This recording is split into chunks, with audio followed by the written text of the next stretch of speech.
Hi, I'm Tim. Welcome to Watchbox, and thanks for logging on. If you love this watch, email me, tmosso@thewatchbox.com.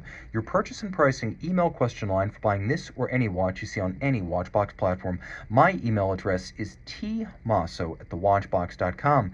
Today, we're discussing a watch made from 2012 to 2014, the discontinued and highly sought FP Journe Sport Octa Sport in aluminum, a watch that weighs around 60 grams. It is feather light, being made of aluminum inside and out.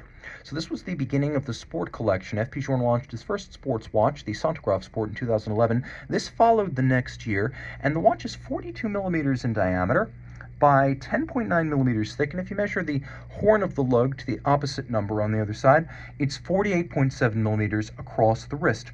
It is feather light, and it fits well on my 16 centimeter circumference wrist. We have a matching aluminum deployant clasp. Throw it on my wrist.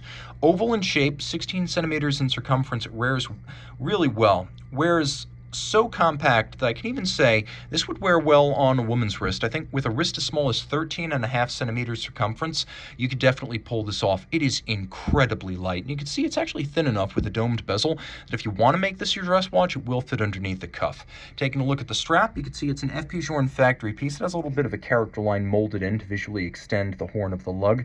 It's matte finished, and then you can see it's rather sheer, thick cut for substance.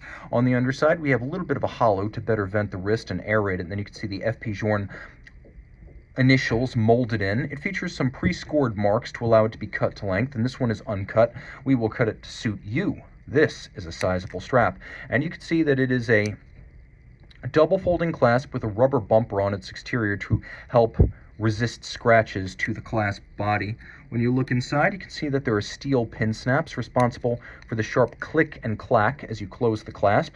The case is all media blasted, and if you note, FP Journe uses a different case for his sports watches than his dress watches. This is not the typical soufrein case.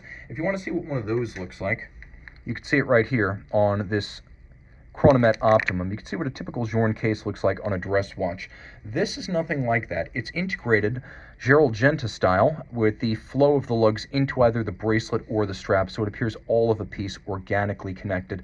The case is beautifully media blasted and includes bumpers on both sides, again, to help protect the finish. These have held up really well. So when some people have strong opinions about the rubber bumpers, the fact is they work and they protect your investment. The dial is a matte gray, ardoise, as FP Journe calls it, and what appear to be printed numerals are actually solid blocks of luminova that have been applied to the dial. So you can see in the dark the watch is well loomed, but you can also see that the numerals actually have height above the dial. They are solid blocks of luminova. The watch includes a power reserve indicator. 120 hours is the chronometric power reserve, though the watch will run for about 160 at the extreme. There's a quick set system for the flush double-digit date, which is red on silver. We have a smoked sapphire that acts as your small seconds, and then we have a frosted aluminum bezel surrounding it with polished screws, a Journe dial design signature, and we have a little AM/PM indicator that indicates silver during the day and red during the night. We'll see if I can advance it fast enough for you to see the transition. Now we're probably passing 6 p.m. right here. From day into night, it changes from silver to red. That's your day-night indication. Flip it all over, and we have the caliber 1300, the Octa caliber that debuted back in 2001.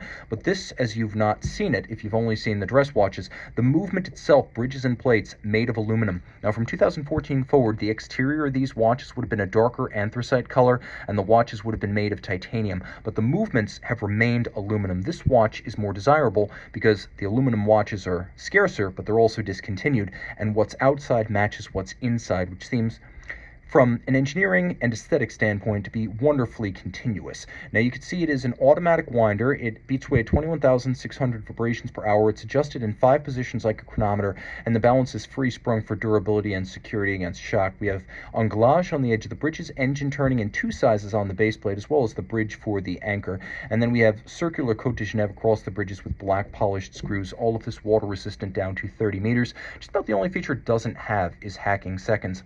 Everything else is included. Reach out to Team Mosso at thewatchbox.com for purchase and pricing details.